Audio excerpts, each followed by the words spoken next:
explain the Israelite in China, which category he falls under. Bro, I just said Deuteronomy 14, dude. I didn't ask you about Deuteronomy 14. I asked you about Leviticus. Bro, if we're isolating the text, I'm not isolating anything. bro, within context of Leviticus 17, it doesn't really speak on Israelites that are outside of the land and not sojourning. The law speaks on a multiplicity of scenarios. Now, the scenario that an Israelite is born in China, Deuteronomy 14 would be applicable.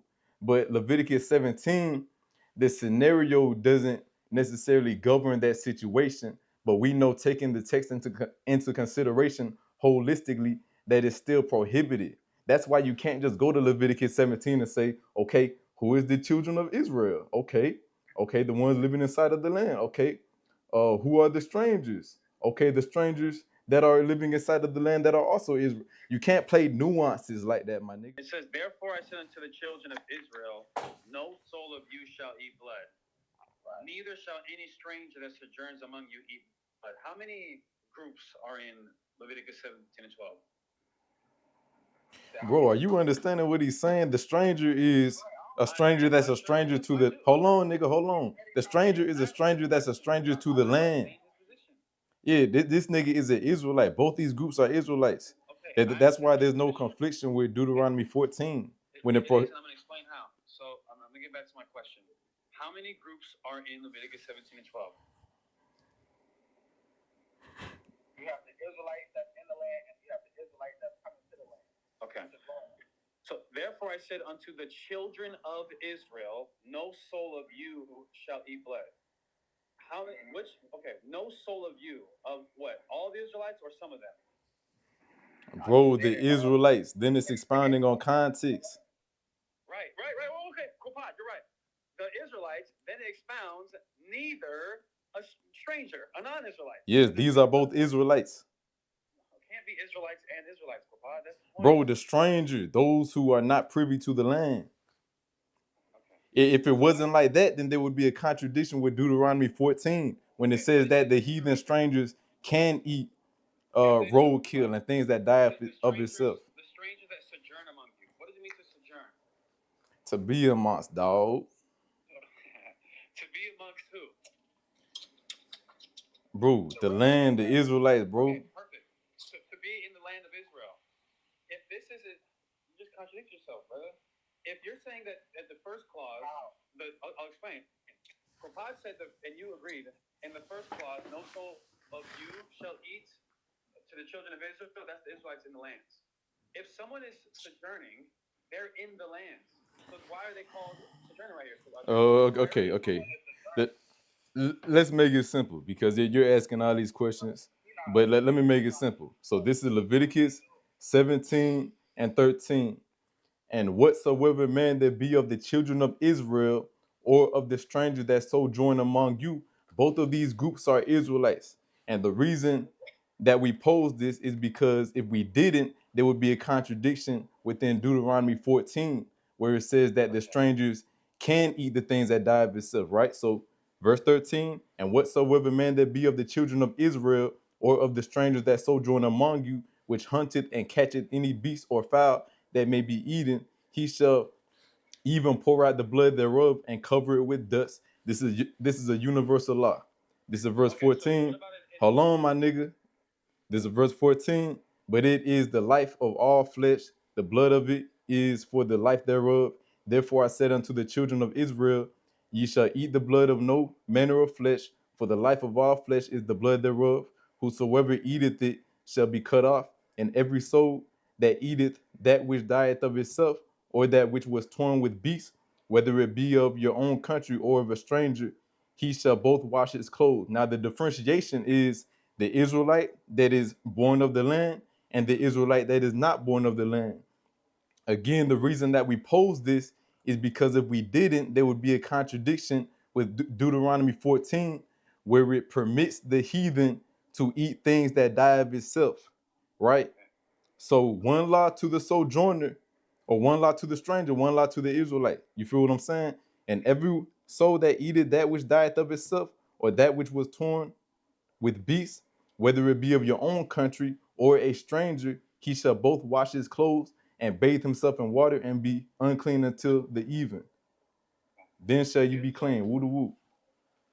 So just because you keep asking all these questions, can you reiterate our standpoint? Okay, your standpoint is that when it says the children of Israel, that's those in the land, and the sojourners are Israelite strangers that are sojourning in the land. Here's where that position is going to utterly collapse right now. I'm going to reiterate Kayala's point. Leviticus 17 and 13. And whatsoever man there be of the children of Israel. You guys are saying that's Israelites in the land, right? Yes, nigga. Okay. Yo, bro. Yeah, you good, gang. I'm from Alabama, dog. That's how we talk, dog. You good, gang. And whatsoever man there be of the children of Israel, that's Israelites in the lands, or of the strangers that sojourn among you. These strangers, they're sojourning in Israel, right? Yeah. Okay, so what about an Israelite in China? Which category does he fall under?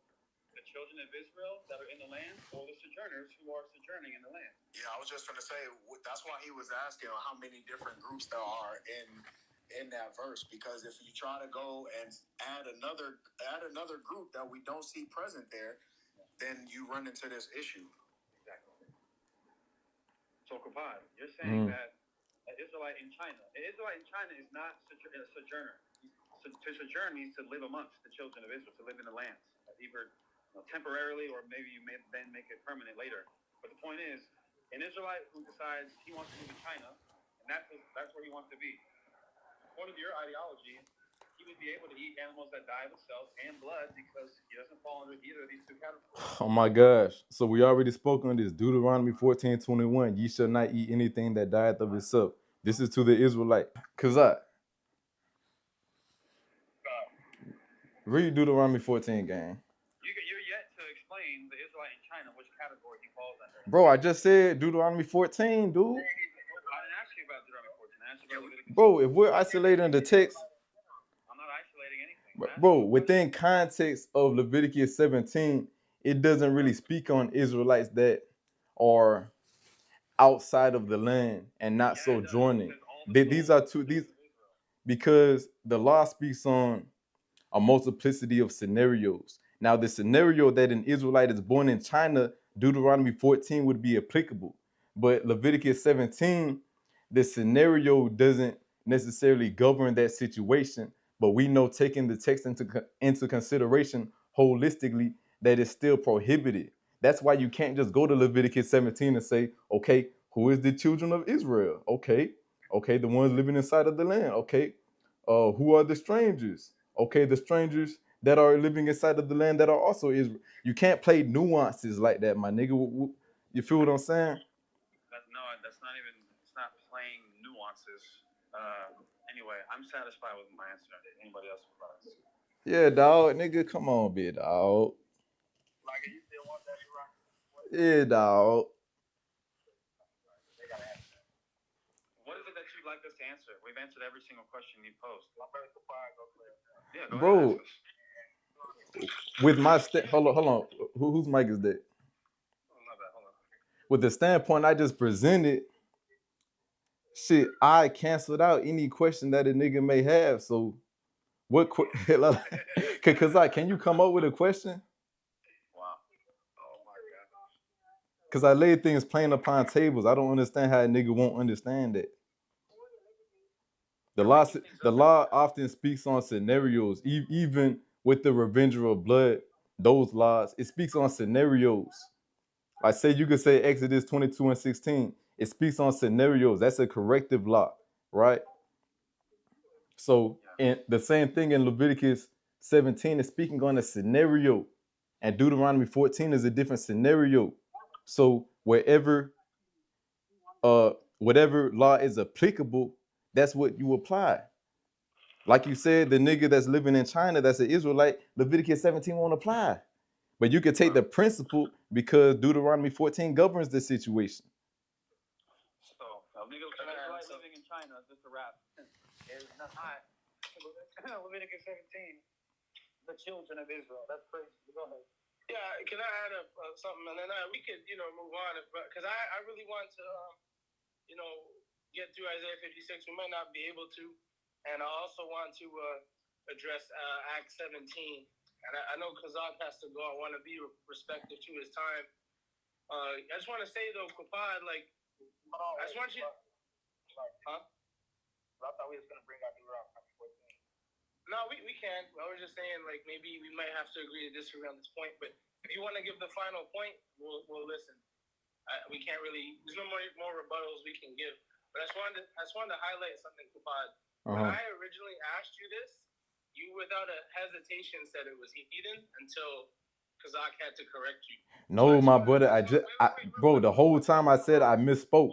As soon as I gave the answer, I said I misspoke, and then I quantified me misspeaking by bringing up Deuteronomy 14. So if I agree with my standpoint on Deuteronomy 14, as well as what I said, correcting my thesis on Leviticus 17, there's no contradiction. I misspoke because Deuteronomy 14 quantified that I misspoke. I'm the one that brought that out.